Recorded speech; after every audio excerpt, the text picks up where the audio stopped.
Bem-vindo à lição 17 do curso A Verdade. Hoje falaremos sobre o dom de profecia. Na primeira parte do nosso estudo, vamos estudar o tópico Restabelecendo a Comunicação. O primeiro texto é Isaías, capítulo 59, logo depois de Salmos, Isaías, capítulo 59, verso 2, que diz assim: Mas as vossas iniquidades fazem separação entre vós e o vosso Deus, e os vossos pecados encobrem o seu rosto de vós, para que vos não ouça. Destacamos as frases: as vossas iniquidades fazem separação e encobrem o seu rosto de vós, para que vos não ouça. Por causa do pecado, a comunicação direta entre nós e Deus foi interrompida. Ele teve que arranjar outro meio para restabelecer a comunicação. Em Números capítulo 12, Números, o quarto livro da Bíblia, lá no comecinho, Números capítulo 12, verso 6, acompanha aí na sua Bíblia para você ver que a gente não está inventando. Números 12, 6 diz: Então disse, ouvi agora as minhas palavras. Se entre vós há profeta, eu, o Senhor, em visão a ele me faço conhecer, ou falo com ele em sonhos. Destacamos as frases: se entre vós há profeta, em visão a ele me faço conhecer e falo com ele em sonhos. Para restabelecer a comunicação quebrada pelo pecado, Deus chamou profetas. Ele fala com esses profetas por meio de visões e de sonhos. 1 Samuel capítulo 9, é só você avançar um pouquinho, você vai chegar rapidamente em 1 Samuel, capítulo 9, verso 9. Tem outro comentário interessante sobre os profetas. 1 Samuel 9, 9. Antigamente, em Israel, indo alguém consultar a Deus, dizia: Vinde, vamos ter com o vidente, porque ao profeta de hoje, antigamente, se chamava vidente. Destaquei a frase: ao profeta de hoje se chamava vidente. O profeta pode receber a capacidade de ver o passado e o futuro conforme revelação divina. Vidente é aquele que vê. Esse é um dom de origem divina e não um poder dominado pelo profeta. Não é só você dizer, eu quero ser profeta, eu vou ser profeta, eu vou ter visões. Não é isso. É Deus que escolhe, é Deus que concede o dom. Outro item a ser analisado é que algumas mulheres receberam também o dom de profecia, não foram apenas os homens. Em Juízes, você está em Samuel, é só voltar um pouquinho e você chega em Juízes. Juízes capítulo 4. Juízes capítulo 4, verso 4, nós vamos ver aqui um dos exemplos de mulheres que foram escolhidas para ter o dom de profecia. Juízes capítulo 4, verso 4 diz: Débora, profetisa, mulher de Lapidote, julgava a Israel naquele tempo. Destaquei a frase: Débora, profetisa, mulher de Lapidote. Apesar da forte influência masculina na sociedade da época, Deus não viu problema algum em escolher uma mulher casada para receber o dom de profecia. Uma prova que a sociedade tinha uma influência machista muito grande é que Débora, apesar de ter sido escolhida por Deus como profetisa, foi registrada no livro de Juízes com uma referência masculina. Ela não era apenas Débora profetisa, ela era mulher de alguém. Então, o nome do homem apareceu para dar suporte à figura de Débora. Outro exemplo se encontra no livro de Lucas, lá no Novo Testamento. É só avançar com muita vontade aí, você vai chegar em Mateus, Marcos, Lucas, capítulo 2. Lucas capítulo 2, versos 36 e 37. Diz assim: havia uma profetisa chamada Ana, filha de Fanuel, aqui outra referência masculina para sustentar a figura feminina, né? Da tribo de Aser, avançada em dias, que vivera com seu marido 7 anos desde que se casara, e que era viúva de 84 anos. Esta não deixava o templo, mas adorava noite e dia em jejuns e orações. Destacamos as frases: uma profetisa chamada Ana, filha de Fanuel, era viúva de 84 anos. Ainda na época de Cristo, em que a mulher não tinha um papel de muito destaque, Deus, não viu dificuldade em escolher uma mulher viúva para receber o dom de profecia. Agora no livro de Atos, avança só mais um pouquinho, você vai passar por Lucas, João e vai chegar em Atos, no capítulo 21. Atos capítulo 21, versos 8 e 9. Tem um detalhe bem interessante aqui. No dia seguinte, partimos e fomos para Cesareia, e entrando na casa de Filipe, o evangelista, que era um dos 7, ficamos com ele. Tinha este 4 filhas donzelas que profetizavam.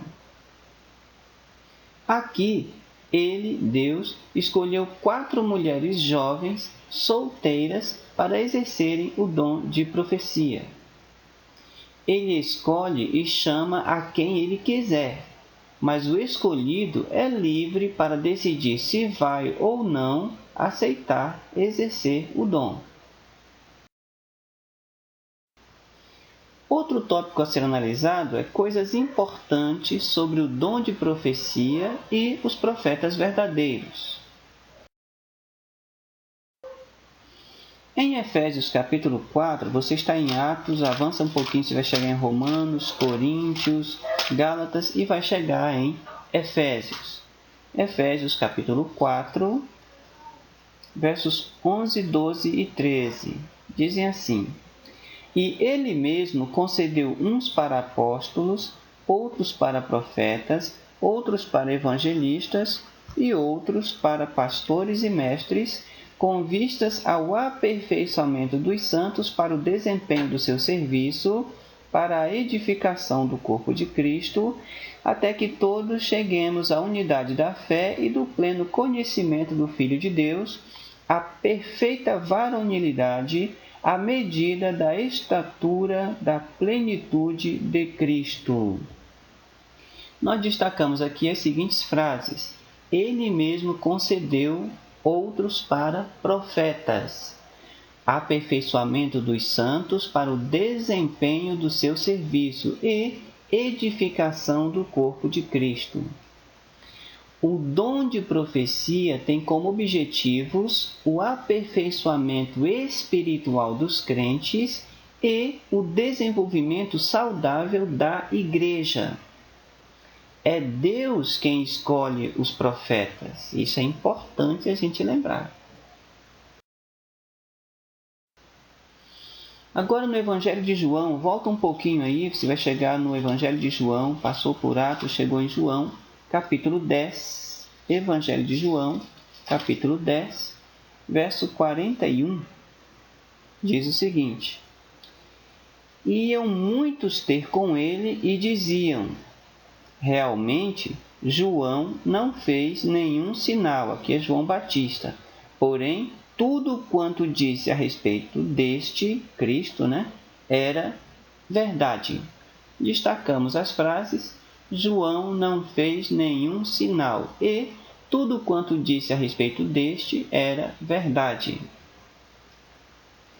Um profeta verdadeiro não precisa fazer milagres para comprovar seu ministério. Essa é uma ideia muito importante. A maior prova é falar a verdade a respeito de Cristo, assim como João Batista fez. Ele não fez nenhum milagre, não há nenhum milagre registrado nos evangelhos, mas tudo que ele falou a respeito de Cristo era verdade. O profeta verdadeiro não fará declarações em desacordo com a Bíblia. É importante que nós lembremos disso. Em Mateus, volta só mais um pouquinho aí, João, Lucas, Marcos, Mateus. Em Mateus capítulo 11, versos 9 e 11. Diz assim, Mateus capítulo 11, versos 9 e 11, acompanhe na sua Bíblia. Mas para que saístes? Para ver um profeta? Sim, eu vos digo, e muito mais que profeta. Essas são palavras de Cristo. Verso 11. Em verdade vos digo, entre os nascidos de mulher, ninguém apareceu maior do que João Batista, mas o menor no reino dos céus é maior do que ele. Nós destacamos as frases e muito mais que um profeta, e ninguém apareceu maior do que João Batista. O próprio Cristo afirmou ser João Batista um grande profeta. João não fez milagres, ele apenas falou a verdade a respeito de Cristo. João nada falou em desacordo com a Bíblia. Ainda em Mateus, agora no capítulo 24, avança um pouquinho aí, chega no capítulo 24, no versículo 24, Mateus 24, 24, você encontra o seguinte: porque surgirão falsos cristos e falsos profetas operando grandes sinais e prodígios para enganar, se possível, os próprios eleitos. As frases em destaque foram falsos cristos e falsos profetas operando grandes sinais e prodígios e enganar, se possível, os próprios eleitos. Nos últimos dias, os falsos profetas usarão milagres como selo de autenticidade. Já que eles não falam de acordo com a Bíblia, eles procuram impressionar as pessoas fazendo milagres. Nem sempre um milagre é prova de que Deus está operando. A maior prova de que Deus está operando naquele lugar é falar de acordo com a Bíblia. Então, um profeta é um profeta de Deus se ele fala de acordo com a Bíblia e não se ele está fazendo aí um monte de milagres. Apocalipse, capítulo 12, verso 17, o último livro da Bíblia. É só correr lá para o finalzinho da Bíblia. Apocalipse, capítulo 12, verso 17, diz assim: irou-se o dragão contra a mulher e foi pelejar com os restantes da sua descendência, os que guardam os mandamentos de Deus e têm o testemunho de Jesus. E se pôs em pé sobre a areia do mar. Esse último trecho está em algumas traduções, outras ficam no começo do versículo do capítulo 13. Então, nós destacamos a frase: os que guardam os mandamentos de Deus e têm o testemunho de Jesus. Satanás está em luta com a Igreja de Deus, nós vimos no versículo. A Igreja de Deus é formada por aqueles que guardam os mandamentos de Deus e têm o testemunho de Jesus. Nós acabamos de ler aqui no versículo 17. Mas aí surge uma questão: o que é o testemunho de Jesus? Em Apocalipse, agora no capítulo 19, Apocalipse 19, no verso 10, nós temos a chave para entender Apocalipse 12, 17. Diz assim, Apocalipse 19, 10. Prostrei-me ante os seus pés para adorá-lo. Ele, porém, me disse: vê, não faças isso. Sou conservo teu e dos teus irmãos que mantêm o testemunho de Jesus. Adora a Deus. Pois o testemunho de Jesus é o espírito da profecia. E nós destacamos para você relembrar: sou conservo teu e dos teus irmãos que mantêm o testemunho de Jesus. E a outra frase: o testemunho de Jesus é o espírito da profecia. A Igreja de Deus mantém o dom de profecia. A Igreja de Deus acredita nos profetas. A Igreja de Deus acredita na Bíblia como inspirada por Deus e escrita por profetas.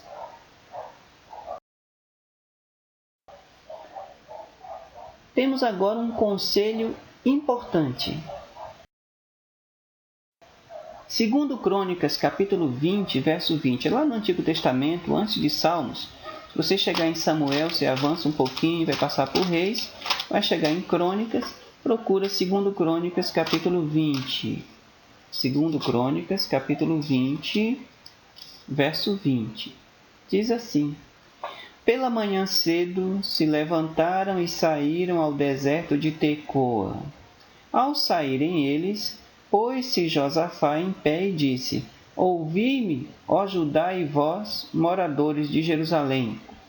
Crede no Senhor, vosso Deus, e estareis seguros. Crede nos seus profetas e prosperareis.